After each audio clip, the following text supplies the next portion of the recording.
Blanka, welcome aboard to the show. Thank you so much for joining us today. Thank you for having me. I want to start with a really difficult question. What is the most difficult parenting point that you personally experienced?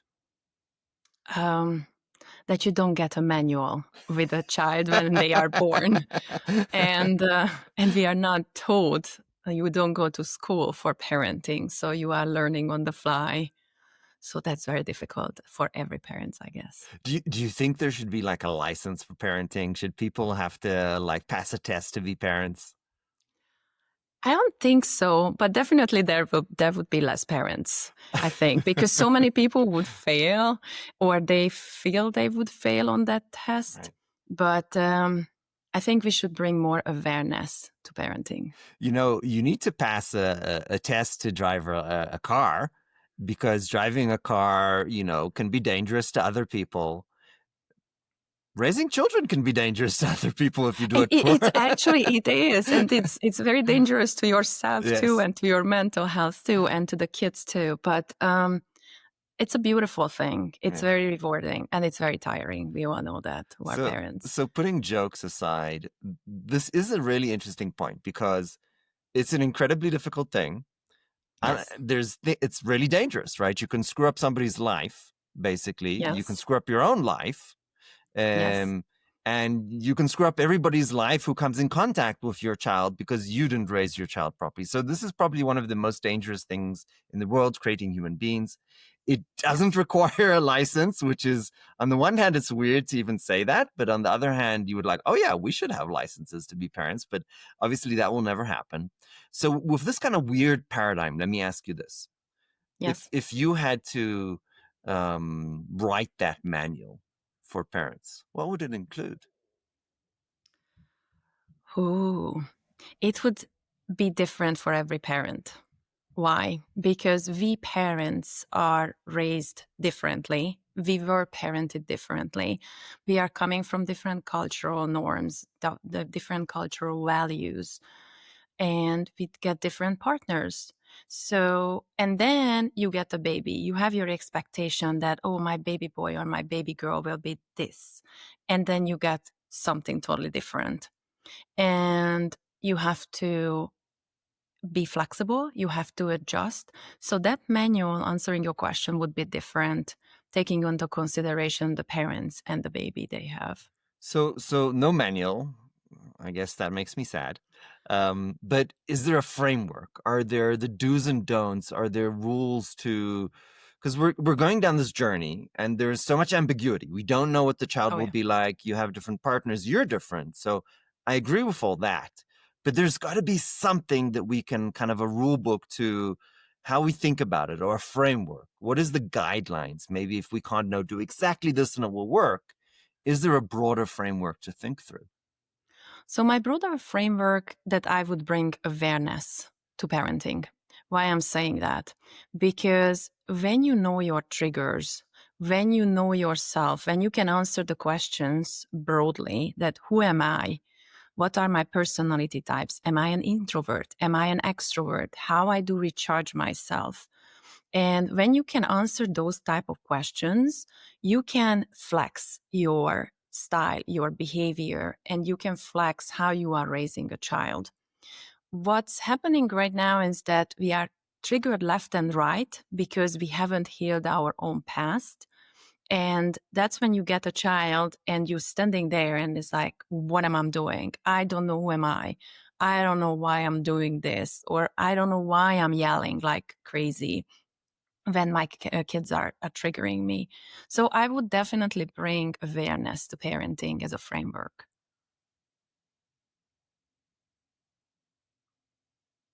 Okay, I just had to take a minute to write some notes. There's so many important things we need to get into. Okay, so let's break this down because yelling, triggering, this is about really the parents staying in control. And Yes.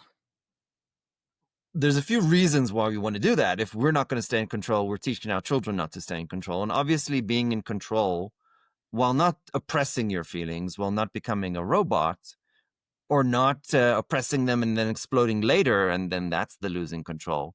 So this is an important aspect of being a parent, because children, the experience, the journey, it will push all your buttons. Oh yeah.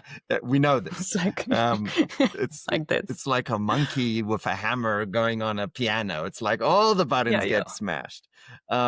So okay, so let's take this one at a time. You also said something about values, which I want to get Yes. into. Let's start with the values and then get back to the yelling. Does everybody want to be the same kind of parent? Does everybody want the same things for the kids, or does that change?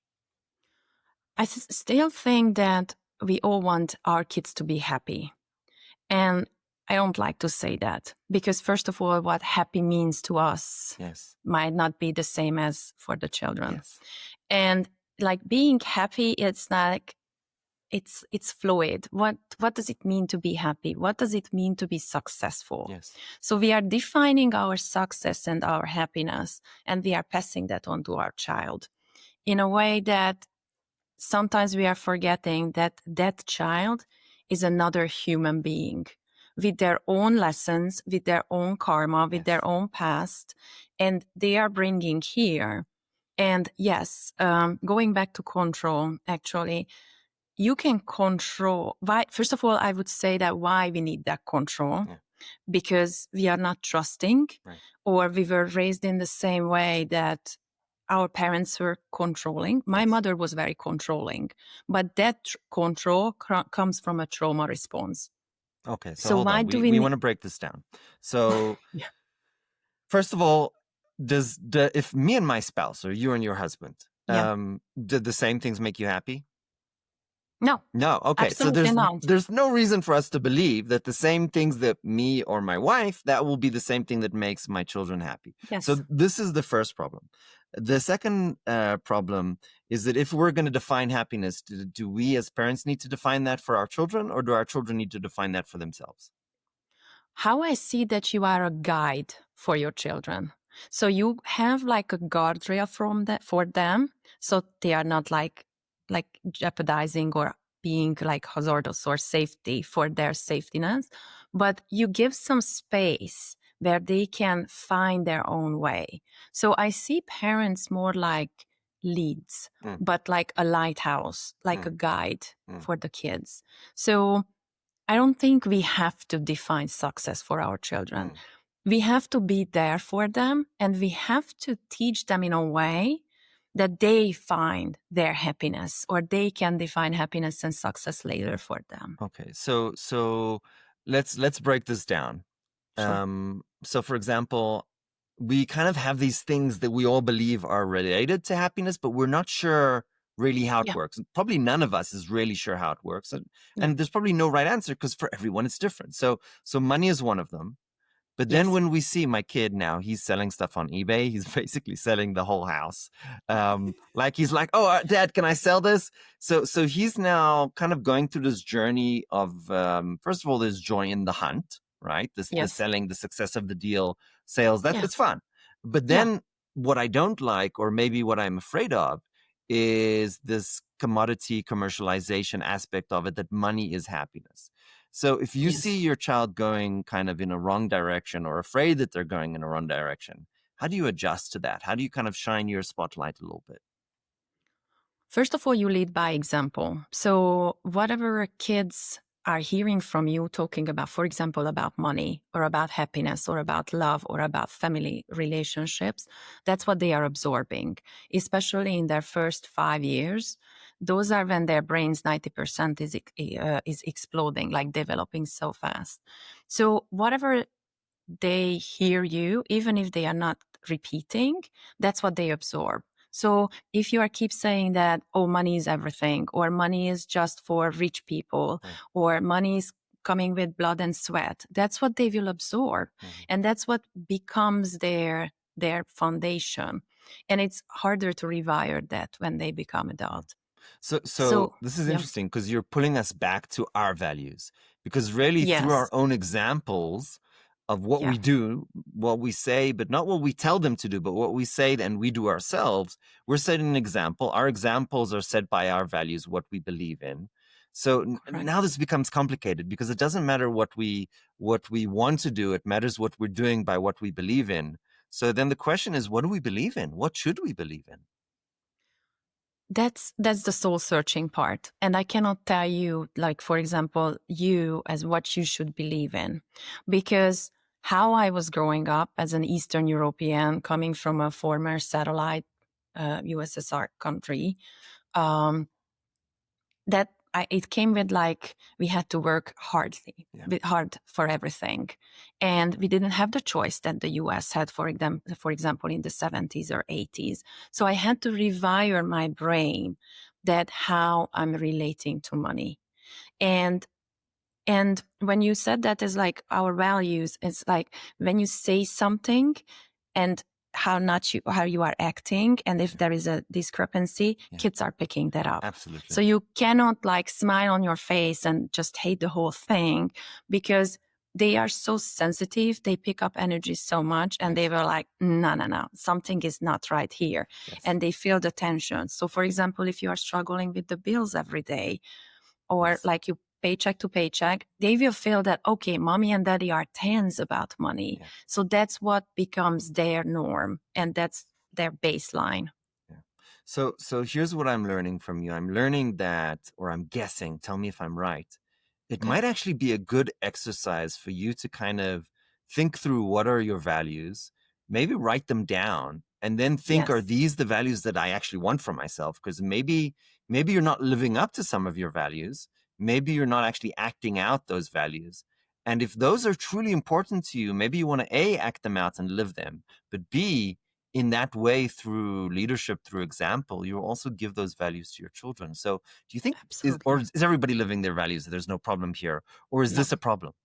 No, this is a problem. When I ask my clients, because that's how I start the coaching sessions with them, is like write down your 10 values. And they are like, what do you mean? It's like, what is important to you? And I was like, I don't know. I know what I don't want, but I don't know what I want. So it's actually, you have to spend time. You have to have that. I know, especially as parents, we have very few free time, but that 5 minutes when you are like warming up your coffee, that what is actually important for me? Yes. And do ask yourself, is it actually mine, or is it coming from my Mm, parents? mm, Because, for example, is money is important for you, there's yes. nothing wrong with that. But if family is important to you, how can have that all that together? And is it yours, or is it your should, Mm. because my parents told me to have that value? So this is interesting because you're saying, there's people don't know what they want; they know what they don't want. Yes. And I'll make a guess. I don't know if this is true. I'm not a psychologist, but our own suffering, our own trauma usually defines what we don't want, right? Oh, I didn't like Yeah. that. I don't want that. So, so defining what you do want, that's actually a difficult task. That Yeah. requires a lot of reflection. Why is that important? So why do we need to define what we want? Why not just kind of keep going without knowing our values? Because it's like going without a GPS in your life. You want to go to A to B, but you don't know where is B.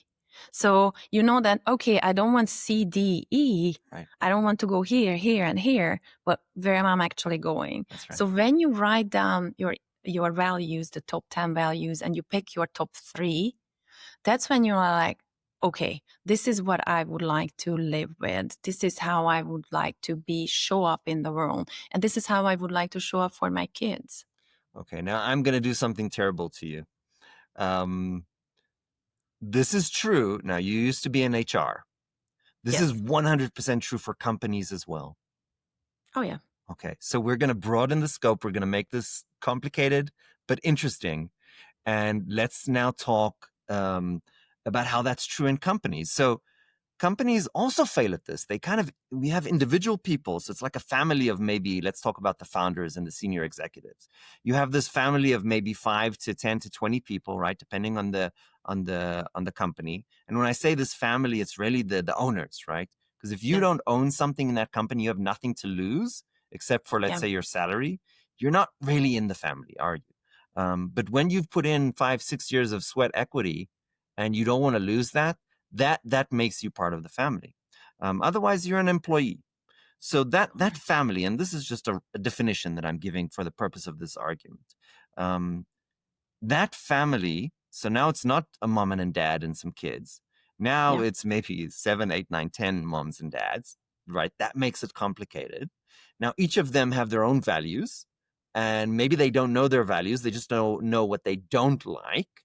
And yet somehow they need to lead towards what you were talking. You didn't call it this, but I'm going to add this word, the North Star, right? Where is the destination that the family or the company, right? Company, Yeah. what's the North Star? So here's my argument.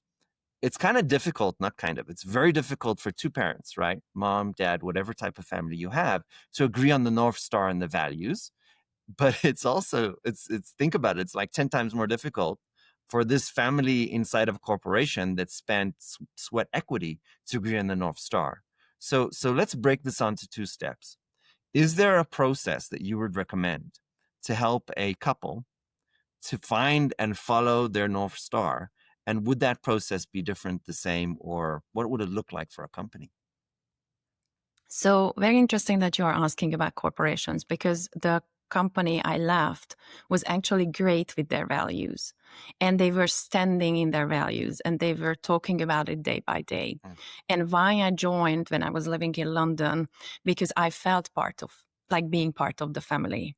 And I left because I didn't feel part of being mm, part of the family anymore, but the values. And I hope, and or in an ideal world, how it would be that you are choosing your partner yeah, based on your values. yeah. And because Who does somebody that told, again? like, okay, as I told you, it's in an ideal world. Ideal world, yes.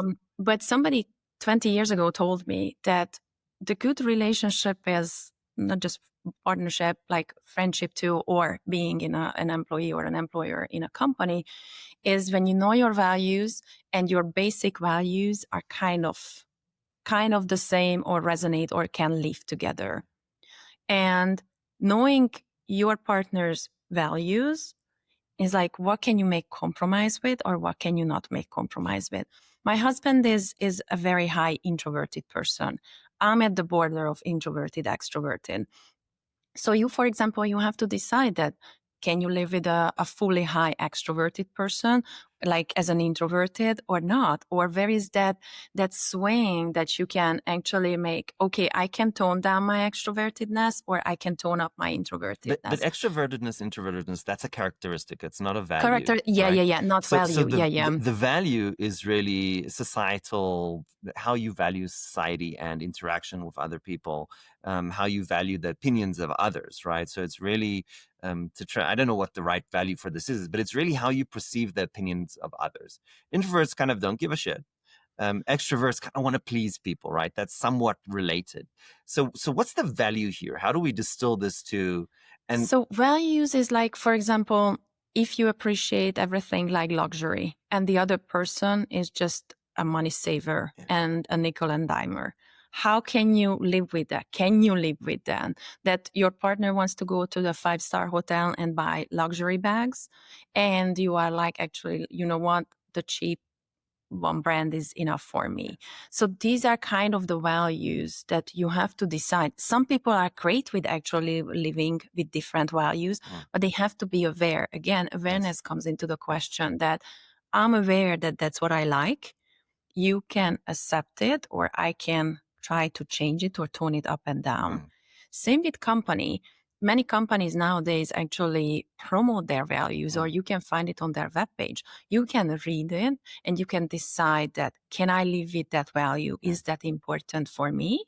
Or is it in alignment with my values? yeah, So, for example, I don't like the word work life balance because it feels like work is not part of life, but it's like, is that a company value or yes, they are like hardcore money success earners and chasers? Which one you are, which one you would like to be? yes. So here's a few problems. You go to the website, you read about their Yep. values. You're like, oh, this is beautiful. You join the Yep. company. They don't live by And their it's not values. them. Yeah. It's not true. Is there a way to, like, obviously you don't want to join that company, maybe because they lied to you.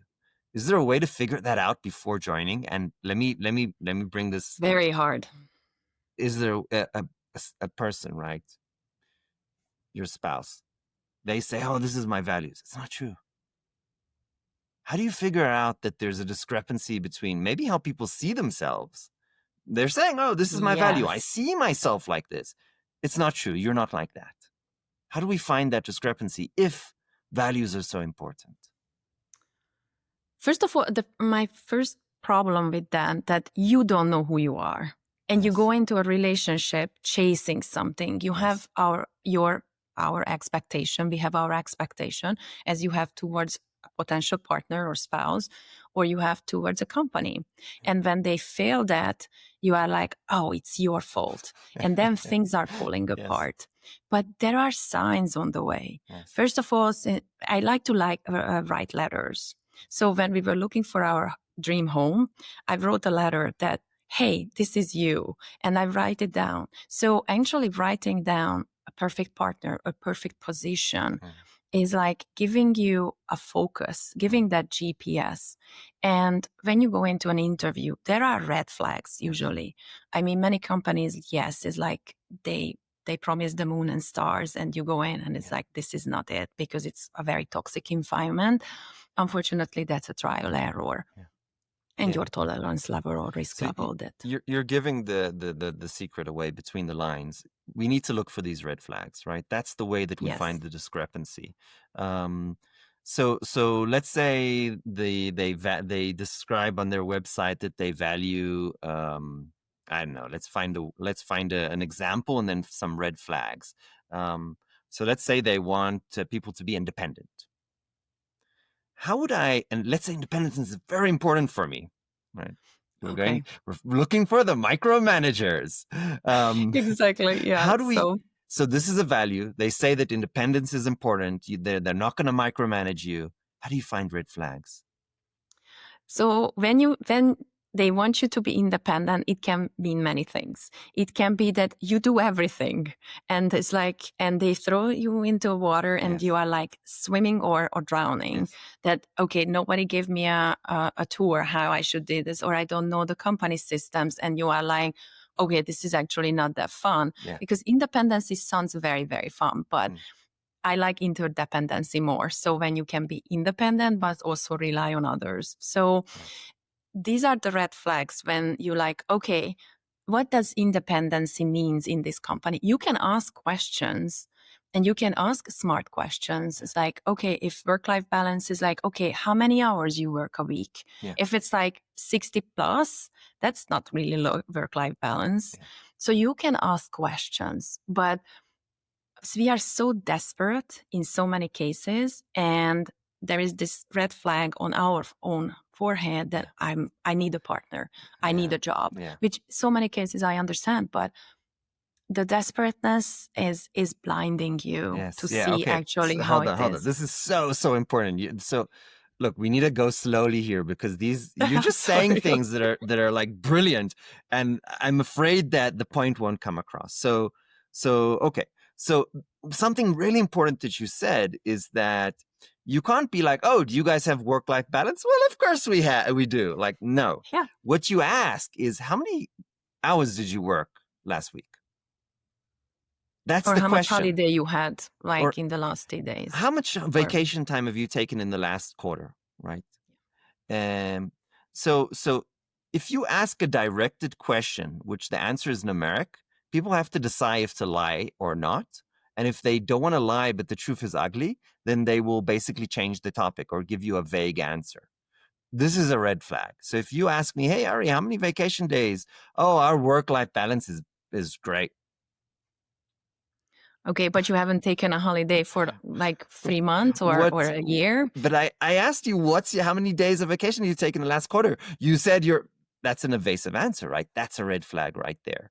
So the other thing you said, I don't want to stay on this point too much, but evasive answers, not, how you ask the question matters. Don't ask meta questions. Don't ask the question about, oh, tell me about your work life. No meta questions, because I'll give you the bullshit answer. Ask specific numeric questions even. The other thing you said was absolutely brilliant. And basically what you're showing is that there's actually we're lying to ourselves. And in lying to ourselves, we're not allowing the other person to speak truth. Okay. I'm afraid, justifiably, to ask about work-life balance. Why? Because I don't want people to think that I don't work hard.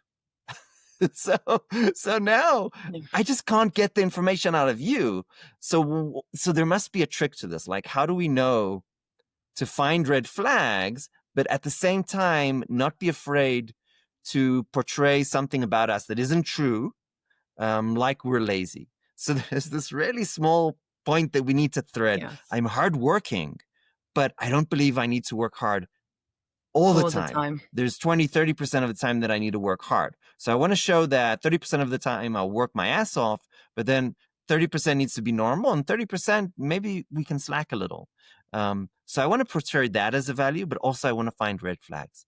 Now that's complicated. How do you do that? That's very complicated. And as people say that when the company or somebody is interviewing you, you are interviewing them Yes. too.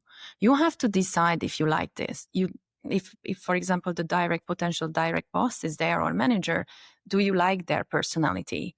So, because that's when you can decide if you can work with them. Yes. If day by day, if you go to work, you want to spend time with them, because a huge amount of Brilliant. time can be working. So the red flags is like, but here comes your value. If you value spending time with your family, you might not want to work 80 hours a week. Yes. And then this company is not for you. Yeah. Because even if they're like, oh, we hire you or we don't hire you, don't be discouraged if you failed. And Wait, hold I on, know hold that, on, hold on. This is just full of pearls. So you said, oh, like, do you like your manager? Like, oh, then you could ask your manager, oh, how do you spend time with your family? You're not asking about work-life balance. You're not asking about, maybe it's a little personal, so you need to tweak the question a little bit. yes, But by not like that. asking that question, like, oh, what fun thing did you do with the family recently? If their answer is, I haven't had a vacation with my family for a year, or the answer is, no, I'm working until 9 p.m. I work here so hard, that's a red flag, right? So and then the other thing, like, you're finding out about your boss or your peer or your employee or your board members' values. Do they value family? Do they value relationships? Do they value other people? So there's so much you can learn through this example of the question that you gave, right? You can get to know somebody. Through getting to know somebody, you can get to know their values. Wonderful. So this is great. Let's go back to values. So Yeah. now, as a family or as an executive team level, we want to define our values, and we want to make sure we live by them, because we understand if everybody lives by a different value, that either causes divorce, or people leave, or companies break down. If it's a small Yes. company and one of the founder leaves, that's one of the top 3 reasons companies shut down, right? So this is Yes. a huge problem. And if we're saying that companies can fall apart because of founders leaving because values are misaligned, maybe this is an important thing to work on.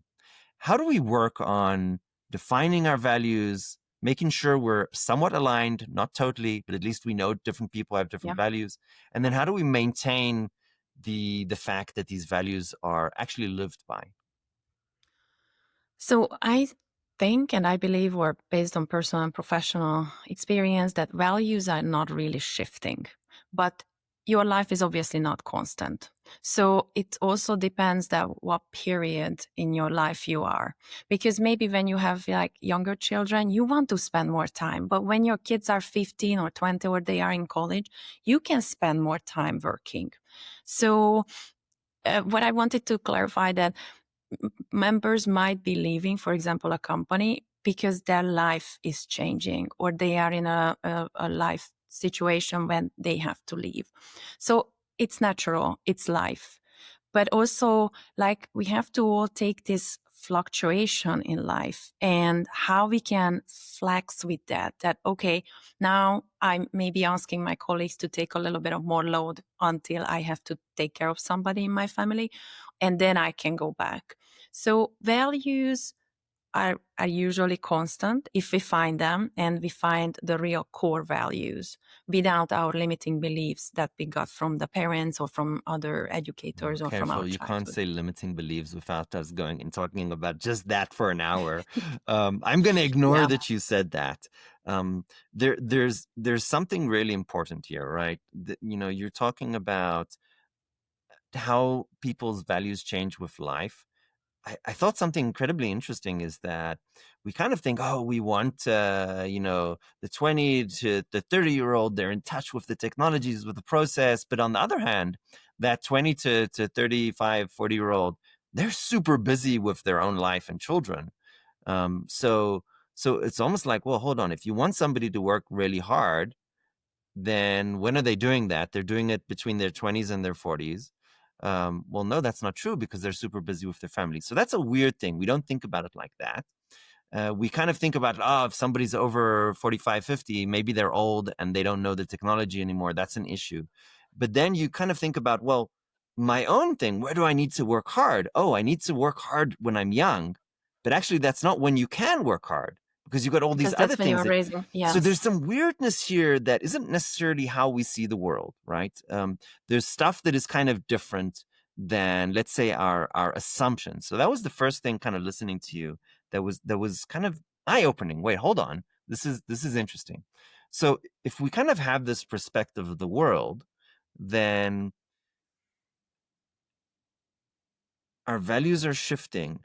How do we know that in that period of time, for us and for the team around us, they're in a period of time of their life that aligns with the company and what they're doing and the company's values?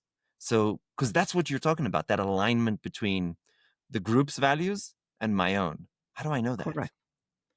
Checking in with yourself regularly. So being instead of reactive, which is in today's world is super hard because you get the information overload. You have your kids, you have your job, you can go, go, go. Checking in with yourself regularly. If you do it weekly, if you do it like 3 quarterly, doing your goals, setting your goals for the year. For example, when I at the beginning of the year, I set a word for my business because I wanted that umbrella term to be guide me. So being proactive, being annoying, because sometimes people are like, oh, this is touchy feely. I don't need this. I just have to do. But what does do Yeah. means if you don't balance it out with the doing and the being? Yes. Well, I hope if one thing comes across from this show today is that the values and the feelings here are not a thing that you sit on a couch with a psychologist to feel better. They are actually tools to figure out, are you going in the right direction? What's your North Star? Are you heading there? Or are you just heading away from everything else, right? And you don't really know where you're going, because I think that's quite common. So I couldn't agree with you more, right? Staying in touch with, right, what are your values? How are you feeling about things? Because feelings really are your yellow flag. That's what I wanted to say, that actually touching and checking in with yourself and about your feelings, people Yes, just want to push them away. Oh, this is bad. This is frustrating. I yes, don't want this. I don't want to feel angry. yes, Those are actually just guideposts yes. Thank along you the very way. much. When you are out of alignment, it's like when I feel frustrated, I know that I'm in alignment. It's like, okay, what do you want to tell me? Yes, Invite your feelings in as much as they are uncomfortable yes. because they are guiding you. But here's my argument, and we've totally run out of time. Here's my argument. This is so good. We have to have you back on the show. Thank you. Here's my argument. People judge their feelings. Yes. Don't judge your feelings, because if you No. don't judge your feelings, then you're basically recognizing what there are, and you're recognizing the situation that you're in, and you're Yeah. recognizing how the situation is impacting you. That is Yeah. amazing inputs. But when you judge your feeling, what do? You're like, oh, I'm angry. I'll put a smile on. Like, no, no. If you're No. angry, figure out why. Exactly. And we can talk like a whole another show about suppressed feelings and Yes, what they can cause. But that don't push them away. yes. Just invite them in. Usually I just invite them for a coffee or a tea and I was like, okay, here you are. What do you want to tell me? It's very uncomfortable sitting right now with you, but I would love to hear from you.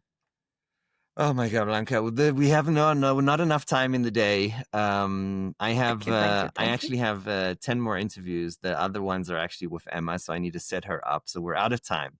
But there's one Okay. question we ask all of our guests, and I hope you had fun today. Yes, If absolutely. you had to go back to um, the hardest point in your life Hmm. and give yourself some advice, what would that be? Oh, I just have chills. Trust your inner voice. It will guide you. That would be.